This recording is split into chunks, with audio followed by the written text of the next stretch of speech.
उन लड़कों ने मुझे बहुत ज़्यादा पैसे दिए और एक रात के लिए ले गए।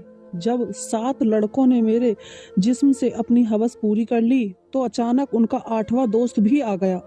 मगर वो जैसे ही कमरे में अंदर आया तो उसकी चीखें निकल गई, क्योंकि हालात इंसान को वह सब करने पर मजबूर कर देते हैं जिसके बारे में उसने कभी सोचा भी नहीं होता। या यूं कहें कि कभी कभी ज़रूरत से ज़्यादा ख्वाहिशें इंसान को ख़त्म कर देती हैं। और मैं भी ना कभी पूरी होने वाली ख्वाहिशों के सफ़र पर निकल रही थी। मैं रात 12 बजे से उस छोटे से कमरे में बिस्तर पर पड़ी हुई थी और एक के बाद एक दूसरे लड़कों ने मुझे नोच डाला था। दर्द अपनी इंतहा पर था, लेकिन ये सब कुछ मैंने अपनी मर्जी से अपनाया था। ना ही मुझे अपने कपड़ों का होश था और ना ही जिस्म में उठने वाले दर्द भरी लहर का। 2 ही लड़कों ने मेरा हाल ऐसा कर दिया था कि मेरा सारा बदन जख्मी हो गया। मुझे मालूम था कि मेरे साथ ये हवस पूरी करने आने वाले हैं और मुझे पूरी खुशी से इन्हें वक्त देना है। मैंने कभी सोचा भी नहीं था कि मेरी ज़िंदगी की कोई रात ऐसी भी होगी। ये सब मैं एक भारी कीमत के अदा कर रही थी, इसलिए पीछे हटने का कोई सवाल ही नहीं था। मेरे घर की जिम्मेदारियां और मेरे घर वालों की ख्वाहिशें मुझे उस रास्ते पर ले गई थी जहां मैंने एक ही रात में 7 लड़कों के साथ रात गुजारने की हामी भर ली थी। आम हालात में तो किसी लड़की के लिए ऐसा सोचना भी मुमकिन नहीं, लेकिन मैं जिस जगह की थी वहां मुझे ये फैसला करने में ज़्यादा वक्त नहीं लगा। वह सब सेहतमंद और तंदुरुस्त नौजवान थे जिनकी ताकत के आगे मैं कुछ भी नहीं थी। बिस्तर तक आने वाले दोनों नौजवानों ने लम्हों में मुझ पर काबू कर मुझे पूरी तरह से अपनी हवस का निशाना बना लिया था। ये पहली दफ़ा था जब मुझे किसी मर्द ने छुआ था। दूसरे लड़के के निकलते ही तीसरा लड़का भी कमरे के अंदर चला आया। मैंने गहरी सांस ली और कहा कि बाहर निकलो, मैं थोड़ा वक्त चाहती थी। लेकिन वह कहने लगा कि इतना वक्त नहीं है मेरे पास, बाहर उसके और भी दोस्त इंतजार में बैठे हैं। उसकी बात सुनकर मेरी आंखों से आंसू बहने लगे। वह फौरन ही मेरे पास चला आया और मेरे आंसुओं को नज़रअंदाज करके अपनी सिद्धतें मुझसे पूरी करने लगा। मेरे तन में बर्दाश्त की शक्ति खत्म हो रही थी। मैं बार बार उसे खुद से दूर करने की कोशिश करती, लेकिन वह उतना ही मुझ पर हावी होने लगा। ऐसा लग रहा था जैसे उसे इस खेल में मज़ा आ रहा हो। मेरे धक्का देने पर वह पहले से भी ज़्यादा जोश में मेरे करीब आता, इसलिए अब मैं उसे रोकने की गलती नहीं कर रही थी और खामोशी से खुद पर गुजरने वाली इस कयामत को बर्दाश्त कर रही थी। 1.5 घंटे तक वह अपने प्यास बुझाता रहा और जाते जाते उसने अपने दांतों के निशान मेरी गर्दन पर छोड़ दिए और कहने लगा कि अगर दोबारा मौका मिला तो वह मेरे साथ दोबारा जरूर गुजारने आएगा। उसके जाने के बाद मैंने एक निगाह अपने तन पर डाली तो मैं कांप गई। जिस्म का कोई हिस्सा ऐसा नहीं था जहां जख्म मौजूद ना हो। तीसरे नौजवान ने तो हद से ज़्यादा मुझे जख्मी कर दिया था। जगह जगह उसके दांतों के निशान पड़ चुके हैं और फिर बचे उन लड़कों ने भी 1-1 घंटा मुझे इसी तरह अपनी हवस का निशाना बनाए रखा। उन लोगों को मुझ पर जरा भी रहम नहीं आया था, और आता भी क्यों। उन्होंने एक बड़ी रकम के बदले मेरी एक रात खरीदी थी। वह तो अपना अपना हिस्सा वसूल कर रहे थे और ये एक रात मेरी ज़िंदगी की काली घनी रात बन गई थी। मेरा हाल ऐसा था कि मुझे कुछ होश ही नहीं रहा था। मैं खुद से करवट बदलने के काबिल भी नहीं रही थी। आहिस्ता आहिस्ता तकलीफ से मेरी आंखें बंद होने लगी थी और तभी उन लड़कों ने मुझे बताया कि उनका एक और दोस्त भी आ गया है। मुझ में इतनी हिम्मत भी बाकी नहीं बची थी कि मैं उन्हें इनकार कर पाती या इस बात का विरोध कर सकती। जैसे ही वह लड़का कमरे में दाखिल हुआ और मेरे बिस्तर के करीब आया तो मुझे देखकर उसकी चीखें निकल गईं। उसकी चीखें क्यों निकली, वजह जानकर आपके भी रोंगटे खड़े हो जाएंगे। मेरा नाम रितु है और मेरी उम्र सिर्फ 21 साल थी। मैंने ग्रेजुएशन कर रखी थी, लेकिन आज के दौर में ग्रेजुएशन कुछ भी नहीं होती। लोग पढ़ करके भी डिग्रियां हाथों में लिए सड़कों की धूल समेट रहे होते हैं। इस बात का सही तरीके से अंदाज़ा मुझे उस वक्त हुआ जब मैं नौकरी की तलाश के लिए निकली। हर कंपनी के आगे नौजवानों की एक बड़ी सी लाइन लगी होती है जो अपनी बारी के इंतजार में थे। ऐसे में मुझ जैसी लड़की को नौकरी कहाँ मिल सकती थी जिसके पास ना ही तजुर्बा था और ना ही कोई बड़ी डिग्री। मगर नौकरी ढूंढना मेरी सबसे बड़ी ज़रूरत बन चुकी थी, क्योंकि बाबा के स्वर्गवास ने हमारी कमर तोड़ दी थी। बाबा घर में एक अकेले ही कमाने वाले थे और हम 3 बहनें बिन ब्याही घर में मौजूद थीं। मेरी बड़ी बहन पढ़ी लिखी नहीं थी, इसलिए कमाने की जिम्मेदारी उसकी बजाय मेरे कंधों पर आ गई। मैं घर से बाहर निकली तो मेरे होश ठिकाने आ गए। मैं तो बाहर की दुनिया को बहुत आसान समझ रही थी, लेकिन अब मुझे समझ आया था कि बाबा कितने जतन करके हमारे लिए रोटी कमाते थे। मैं हमेशा ही बाबा से इस बात पर नाराज रहती थी कि वह हमारी ख्वाहिशें पूरी नहीं करते। मेरी नाराजगी पर बाबा का चेहरा हमेशा उतर जाता। वो बड़ी मोहब्बत से मुझे पुकार कर कहते, रितु बेटी तू फिक्र ना कर, एक दिन तेरे भाग भी जाग उठेंगे। लेकिन मुझे वह दिन अपनी किस्मत में आता नजर ही नहीं आता था। और फिर बाबा नींद में ही ईश्वर को प्यारे हो गए। और जब हम पर सुबह यह बात खुली कि बाबा हमारे बीच नहीं रहे हैं, तब हमें इस बात का एहसास हुआ कि बाबा हमारे लिए कितने अहम थे। जब तक वह हमारे सिर पर मौजूद थे, कम से कम दुनिया की बुरी नज़रों और रोटी जैसी बुनियादी ज़रूरतों से तो हम वंचित नहीं थे। बाबा के निधन के कुछ दिन बाद तक तो आस पड़ोस वालों ने और ख़ानदान वालों ने हमारी मदद की, लेकिन आहिस्ता आहिस्ता सभी अपनी ज़िंदगी में बिजी हो गए। आज के दौर में कौन किसका पेट पाल सकता है। मजबूरन मुझे ही नौकरी की तलाश के लिए घर से निकलना पड़ा और मुझे समझ आ गया कि औरतों के लिए बाहर की दुनिया किस कदर मुश्किल है। किसी भी कंपनी में मुझे नौकरी नहीं मिली थी। हर कंपनी के बाहर 1000 नौजवान पहले ही खड़े होते। मैंने स्कूलों का रुख किया तो ये देखकर मेरी हालत ख़राब हो गई कि आधे दिन से भी ज़्यादा काम करने के बदले सिर्फ 6000 रुपये मिल रहे थे, जिसमें से घर के बिल में सारे रुपए चले जाते। इसमें भी हर स्कूल वाले मुझे मेरा तजुर्बा पूछते और मेरा मुंह खाली रह जाता। बहुत तलाश करने के बावजूद भी कोई नौकरी ना मिली। तो मेरी एक दोस्त ने भाई की जानकारी से मुझे एक पिज़्ज़ा हाउस में वेटर की नौकरी मिल गई। ये शहर के एक भीड़ भाड़ इलाके में बना हुआ पिज़्ज़ा हाउस था, जहां हर वक्त ही मर्दों की बहुत सी ज़्यादा भीड़ रहती थी। काले रंग का पॉइंटिंग डोर पर पिज़्ज़ा हाउस का नाम लिखा था और मुझे अगले दिन से ही नौकरी पर बुला लिया गया। उस नौकरी के बड़े अजीब अजीब से काम थे जो मुझे पूरे करने थे। उन्हें एक मॉडर्न सी लड़की वेटर के नाम पर चाहिए थी, जिसके छोटे छोटे से बाल कंधों पर फैले हुए हों और वह बहुत सारा मेकअप करके डाइनिंग हॉल में खड़ी हो।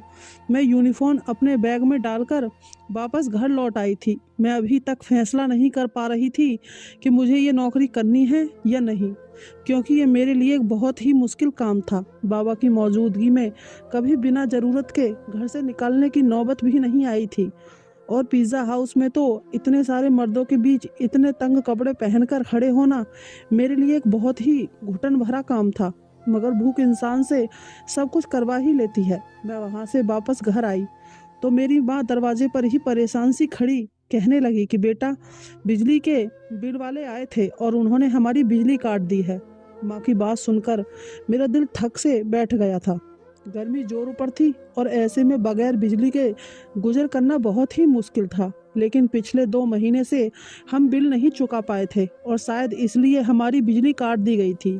माँ के आंसू ने मेरे लिए फैसले को बहुत आसान कर दिया था। मैंने माँ को गले लगाया और उन्हें बताया कि मुझे एक अच्छी जगह नौकरी मिल गई है और कल से मुझे नौकरी पर जाना है। माँ ने मेरे सर पर हाथ रखकर कहा कि अब तुम ही मेरा वजूद हो और तुम्हें ही अपनी दोनों बहनों की शादियाँ करनी है। माँ ने एक भारी जिम्मेदारी मेरे कंधों पर डाल दी थी और मैं सोच रही थी कि मैं ये जिम्मेदारी कैसे निभाऊंगी, लेकिन मुझे ये फ़र्ज़ निभाना था। माँ पूछ रही थी कि मुझे नौकरी कहाँ मिलेगी, लेकिन मैं उन्हें नहीं बताना चाहती थी कि मुझे कहाँ नौकरी मिली है। इसलिए मैंने माँ से कह दिया कि किसी कंपनी में एक अच्छी नौकरी मिल गई है। मेरी नौकरी का वक्त दोपहर 3 बजे से रात 11 बजे तक था और ये बात मैंने बड़ी मुश्किल से माँ को बताई थी। मेरी नौकरी का वक्त जानकर वह हैरत से मेरी तरफ देखने लगी कि ये कौन सी कंपनी है जहाँ दोपहर 3 बजे बुलाया गया है। मैंने झूठ कह दिया कि ये एक मल्टीनेशनल कंपनी है जो 24 घंटे चलती है। इस वक्त हमें पैसों की ज़रूरत है कि माँ ने भी और ज़्यादा सवाल करने की बजाय मुझे तरक्की की ढेर सारी दुआएं दी और मैं अगली दोपहर 2 बजते ही पिज़्ज़ा हाउस के लिए रवाना हो गई। मुझे क्या खबर थी कि यहाँ से मेरी किस्मत मुझे कहाँ ले जाने वाली है। मैंने अपनी यूनिफॉर्म पिज़्ज़ा हाउस में आकर बदली थी मैनेजर ने मुझे पिज़्ज़ा हाउस के दरवाजे के करीब ही खड़ा कर दिया और कहने लगा, आज तुम्हारा पहला दिन है, इसलिए तुम हर आते जाते को इज्जत से वेलकम करोगी। और गुस्सा होकर कहा कि ये कैसा मुंह उठाकर आ गई हो, जाओ पहले मेकअप करो। मैनेजर की बात सुनकर मैं शर्मिंदा हो गई क्योंकि मेरे पास मेकअप नहीं था। वहाँ मौजूद एक दूसरी लड़की ने अपने मेकअप से मुझे गहरी सुर्खी लगे वह बड़ी तेजी से मेरे चेहरे पर अपना हाथ चला रही थी। और उसके बाद जब मैंने आईने में खुद को देखा तो हैरान रह गई। मुझे मालूम था कि मैं खूबसूरत हूँ और मेरा रंग भी बहुत साफ है, लेकिन थोड़े से मेकअप के बाद मैं पूरी तरह निखर गई थी। मैं खुद को आईने में देख रही थी जब वह लड़की कहने लगी कि ये लोग खूबसूरती देखकर ही तो यहाँ रखते हैं, वरना काम करने को तो बहुत से लोग मिल जाते हैं। मैं जान गई थी कि ये नौकरी मुझे मेरी काबिलियत की वजह से नहीं बल्कि खूबसूरती की वजह से मिली है। नौकरी का ये पहले दिन मेरे लिए बहुत ही भारी था। मैं 3 बजे से दरवाजे पर खड़ी आने वाले मर्द और औरतों को वेलकम कर रही थी। यहाँ औरतों की तादाद कम ही आई थी, ज़्यादातर मर्द ही आ रहे थे। रात तक मेरे पैरों में बहुत ज़्यादा दर्द हो चुका था और अभी मुझे वापस बस में धक्के खाते हुए घर भी पहुंचना था। 12 बजे के करीब मैं घर पहुंची थी। माँ मेरे इंतजार में जाग रही थी। मैंने माँ के साथ बैठकर खाना खाया और फौरन ही बिस्तर पर लेट गई। मुझे बाबा की बहुत याद आ रही थी। बाबा मेरे सबसे ज़्यादा नखरे उठाया करते थे, फिर भी मैं हमेशा उनसे किसी न किसी बात पर रूठ जाती थी। पैरों की तकलीफ से तड़पते तड़पते कब मुझे नींद आ गई पता ही नहीं चला। अगले दिन मैं फिर 2 बजे के करीब घर से निकल गई थी। आज मुझे दरवाजे के पास खड़ा नहीं किया गया था बल्कि ऑर्डर लेने का काम दिया गया था। ये काम मुझे थोड़ा सा आसान लगा था, लेकिन कुछ ही देर में अंदाजा हो गया कि ये काम बिल्कुल भी आसान नहीं था।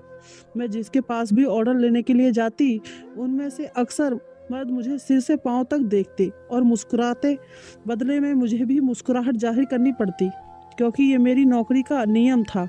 जानबूझकर ऑर्डर देने में काफ़ी वक्त लगाते और कभी कभी तो ऑर्डर देते वक्त इस कदर करीब आ जाते कि मेरी सांस रुकने लगती। ये पिज़्ज़ा हाउस मुझे जैसी वेटर की वजह से ही चल रहा था। इस बात का अब मुझे अच्छी तरह अंदाजा हो गया था कि यहाँ आने वाले ज़्यादातर मर्द लड़कियों की वजह से ही आते हैं। दिन तेजी से गुजर रहे थे और मुझे यहाँ नौकरी करते करते महीना हो गया था। उस एक हफ्ते में काफ़ी कुछ ऐसा हुआ जो मेरे लिए बहुत ही अजीब था। मर्दों की अजीब अजीब निगाहें, ऑर्डर देने के बहाने करीब आना और डबल मीनिंग शब्दों का इस्तेमाल करना। लेकिन उस नौकरी की सबसे अच्छी बात ये थी कि तनख्वाह से हटकर उस एक महीने में टिप के काफ़ी पैसे जमा हो गए थे। मैंने उन पैसों से बिजली का बिल पे कर दिया। आहिस्ता आहिस्ता मैं पिज़्ज़ा हाउस के माहौल की आदी होती जा रही थी। वहाँ 7 लड़के रोज ही शाम के वक्त सबसे कोने वाली टेबल पर बैठ जाते। मैं ही उनके पास ऑर्डर लेने के लिए जाती थी। वह सातों ही 24 साल के नौजवान थे और मुझे गहरी निगाह से देखा करते थे। आज भी मैं उनके पास ऑर्डर लेने के लिए गई तो उनमें से एक पूछने लगा, तुम यहाँ बहुत मजबूरी में नौकरी करती हो ना? मैंने हाँ कह दिया। उनसे फौरन ही अपना कार्ड निकालकर मेरे आगे रखा और कहने लगा, तुम बहुत ही शरीफ लड़की लगती हो। अगर कभी किसी मदद की ज़रूरत पड़े तो याद कर लेना। बिना सोचे समझे ही मैंने वह कार्ड उठाकर अपने कोट की जेब में रख लिया तो वह मुस्कुरा उठा। उसके बाद यह सिलसिला चल पड़ा। रोज़ ही मैं उनका ऑर्डर लेने जाती और उनमें से कोई ना कोई मुझसे कोई सवाल पूछ ही लेता। रोज़ाना होने वाली इस मुलाकात की वजह से हम थोड़े फ्रेंडली से हो गए थे। दूसरा महीना भी पलक झपकते ही गुजर गया था और फिर माँ ने एक दिन मुझे बताया कि तुम्हारी बड़ी बहन के लिए बहुत अच्छा रिश्ता आया है और वे लोग जल्दी शादी करना चाहते हैं। माँ की बात सुनकर मैं परेशान हो गई क्योंकि अभी तो मैंने घर का खर्चा ही अपने कंधों पर उठाया था। शादी की जिम्मेदारी का मैं सोच भी नहीं सकती थी। माँ कहने लगी, तुम अपनी कंपनी से लोन ले लो। इतनी बड़ी कंपनी है, लाख रुपए भी लोन मिल गया तो तेरी बहन की अच्छे से शादी हो जाएगी। मेरी बड़ी बहन भी 24 साल की हो रही थी और माँ उसकी तरफ से बहुत परेशान थी। अब मैं माँ को क्या बताती कि मैं तो पिज़्ज़ा हाउस पर मामूली सी नौकरी कर रही थी। 2 लाख रुपए मुझे कहाँ से मिलते? मैंने माँ की बात का कोई जवाब नहीं दिया, लेकिन माँ की आंखों में मुझे चमकती हुई उम्मीद साफ दिखाई दे रही थी। माँ को यकीन था कि मुझे कंपनी से लोन मिल जाएगा और मैं सोच रही थी कि मेरे झूठ ने मुझे कहाँ फंसा दिया है। अगले दिन मैं नौकरी पर भी सारा वक्त परेशान रही और ये बात मेरे साथ काम करने वाली लड़की ने नोट कर ली। वह मुझसे कहने लगी, क्या बात है रितु, आज तुम बहुत ही ज़्यादा परेशान लग रही हो। मैंने उसे बता दिया कि बड़ी बहन की शादी करनी है और मेरे पास बिल्कुल भी पैसे नहीं हैं। मेरी बात सुनकर वह कहने लगी, तो इतना खर्चा करने की क्या ज़रूरत है, सादगी से विदा कर दो। उसकी बात सुनकर मैं सोच में पड़ गई, पर वह ठीक ही तो कह रही थी। इतना मसला बनाने की ज़रूरत ही क्या थी। घर आकर मैंने माँ को यही मशवरा दिया कि वह सादगी से बहन की विदाई कर दें, लेकिन मेरी बात सुनकर माँ कहने लगी कि हर किसी को हमारे मसलों की जानकारी नहीं है।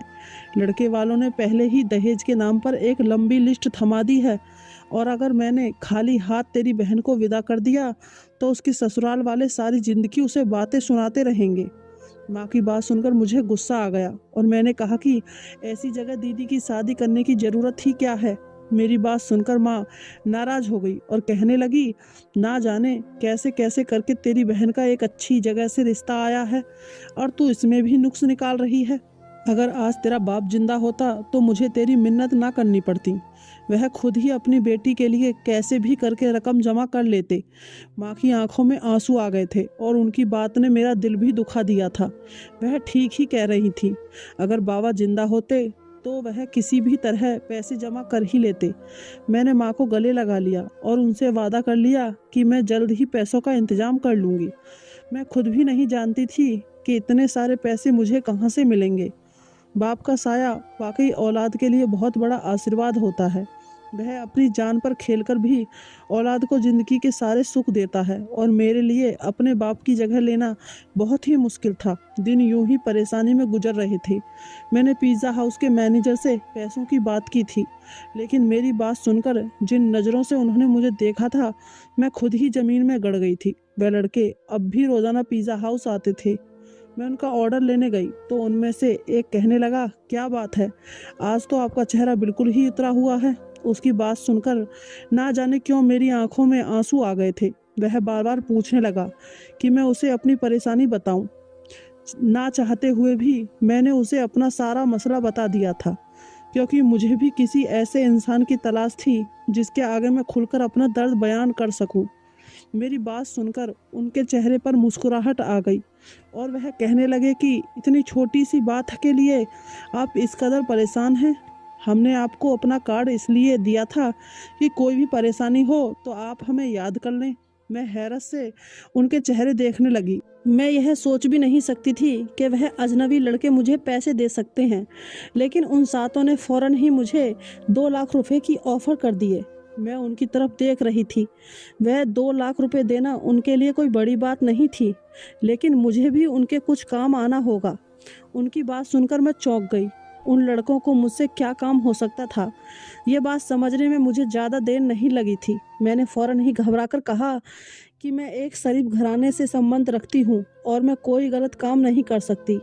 वह हंसकर कहने लगे कि हमने सिर्फ पेशकश की है, कबूल करना या ना करना आपकी मर्जी है, लेकिन आज के दौर में कोई भी पैसा नहीं देगा, चाहे वह आपका करीबी रिश्तेदार ही क्यों ना हो। बात तो उनकी भी बिल्कुल ठीक थी, लेकिन मैं अपनी इज्जत गिरवी रखकर 2 लाख रुपए हासिल नहीं करना चाहती थी, इसलिए मैंने उन्हें साफ इनकार कर दिया। मैं हालात से पूरी तरह थक चुकी थी और ऐसे ही थकी हारी जब लौटकर घर आई तो मेरी माँ और बहन मेरे इंतजार में थी। माँ ने बताया कि दीदी के ससुराल वाले 1 महीने बाद ही शादी की बात कर रहे हैं और वह दीदी के साथ साथ छोटी को भी अपने छोटे बेटे के लिए लेना चाहते हैं। इसी तरह एक खर्च में दोनों शादियां हो जाएंगी। छोटी के रिश्ते का सुनकर जहां मुझे खुशी हुई थी, वहीं 1 महीने का वक्त सुनकर मेरी जान निकल गई थी। पैसों का कोई इंतजाम ना हो सका था और माँ मुझसे उम्मीद बांधे बैठी थी। मैंने एक नज़र अपनी दीदी के चेहरे पर डाली, जहाँ बहुत समय बाद खुशी की रौनक नज़र आ रही थी। मैं भी दीदी के ससुराल वालों से मिली थी। वे लोग वाकई बहुत अच्छे लोग थे, लेकिन आज के दौर में सादगी और बगैर दहेज के कौन दुल्हन विदा करवाता है। वह भी इसी समाज में रहने वाले थे। मैं अपनी बहनों की खुशी को हमेशा कायम देखना चाहती थी। मैंने माँ से कहा कि आप शादी की तारीख पक्की कर लो, पैसों का इंतजाम हो जाएगा। मेरी बात सुनकर तो घर में खुशी की लहर दौड़ गई थी, मगर वे लोग इस बात से बेखबर थे कि ये खुशी उन्हें मेरी आबरू की बर्बादी के बदले होने मिलने वाली है। अगले दिन मैंने उन लड़कों से हामी भर ली। वो मुस्कुराकर कहने लगे कि हम जानते थे कि आप जरूर मान जाएंगी। उन लड़कों ने एक रात के लिए मुझे अपने साथ ले जाने की बात की थी। मैंने माँ को बता दिया कि साल के आखिर की वजह से कंपनी में काम बहुत ज़्यादा है और मुझे एक रात कंपनी में ही गुजारनी होगी। कंपनी ने मेरा लोन मंजूर कर लिया है, इसलिए मैं उनकी बात मानने के लिए मजबूर हूँ। लोन पास होने की बात सुनकर माँ इस कदर खुश हो गई कि उन्होंने मुझे रात रुकने की इजाज़त भी दे दी और मैं पिज़्ज़ा हाउस से छुट्टी होने के बाद उन लड़कों के साथ चली गई। उन सातों ने मुझे अपनी दरिंदगी का निशाना बना डाला और जब 8वां लड़का अंदर आया तो मुझे देखकर उसकी चीखें निकल गई, क्योंकि पूरा बिस्तर खून में भीगा पड़ा था और मैं अपनी ज़िंदगी की शायद आखिरी सांस ले रही थी। उसने तुरंत ही मुझे अपने बाजू में उठाया और गाड़ी में डालकर एक छोटे से अस्पताल में ले आया, जहां शायद उसका कोई जानने वाला ही डॉक्टर था। कई घंटे आईसीयू में रहने के बाद मेरी हालत कुछ बेहतर हुई, लेकिन मेरा जख्मी शरीर मेरी बर्बादी की गवाही दे रहा था। वह लड़का उन सातों का ही दोस्त था, लेकिन उसके अंदर इंसानियत अभी बाकी थी और उसे मुझ पर रहम आ गया था, वरना शायद मैं इस बिस्तर पर दम तोड़ देती। मैंने माँ को फ़ोन करके बता दिया था कि मेरी कंपनी से छुट्टी नहीं हुई है। उस लड़के ने अस्पताल का सारा खर्चा खुद उठाया था और उसके दोस्तों से वो 2 लाख रुपए लेकर मुझे दिए थे। वह सातों बहुत ही अमीर कारोबारी लोगों के बेटे थे, जो चाहते तो बगैर मुझे बर्बाद किए भी मेरी मदद कर सकते थे। मेरे ठीक होने पर मुझे अस्पताल से छुट्टी मिल गई थी और रकम भी मेरे हाथ आ गई थी, लेकिन अब कुछ भी पहले जैसा नहीं रहा था। उस लड़के ने मुझे अपनी फैक्ट्री में नौकरी का ऑफर दिया और यकीन दिलाया था कि मैं वहाँ इज्जत से नौकरी कर सकूंगी। आज मेरी दोनों बहनों की शादी हो गई और मैं उस लड़के की फैक्ट्री में नौकरी कर रही थी। एक बात मैं अच्छी तरह जान गई थी कि आज के इस दौर में बगैर किसी मतलब के मदद करने वाले लोगों की गिनती ना होने के बराबर है। हमेशा नौकरी करने वाली लड़कियों को इज्जत की नज़र से देखें, क्योंकि वह बहुत ही मजबूरी की हालत में अपने घरों से निकलती हैं, चाहे फिर वह तंग कपड़े पहनकर किसी पिज़्ज़ा हाउस के दरवाजे पर ही क्यों ना खड़ी हों। कुछ दिनों बाद उस लड़के ने मुझसे शादी के लिए पूछा। मैं उसकी तरफ देखती रह गई। मैंने उससे कहा, तुम सब जानते हो कि मैं एक इज्जतदार लड़की नहीं हूँ, फिर तुम क्यों मुझसे शादी करना चाहते हो? वह कहने लगा, अगर तुम्हारे साथ ये सब ना हुआ होता तो क्या तब भी तुम ऐसा ही कहती? इन सब में तुम्हारी क्या गलती है? उसकी बातें सुनकर मेरी आंखों से आंसू बह निकले और मैंने शादी के लिए हाँ कर दी। दोस्तों, आपको कहानी कैसी लगी कमेंट करके हमें ज़रूर बताएं और हाँ, वीडियो को लाइक और चैनल को सब्सक्राइब ज़रूर करें। धन्यवाद दोस्तों।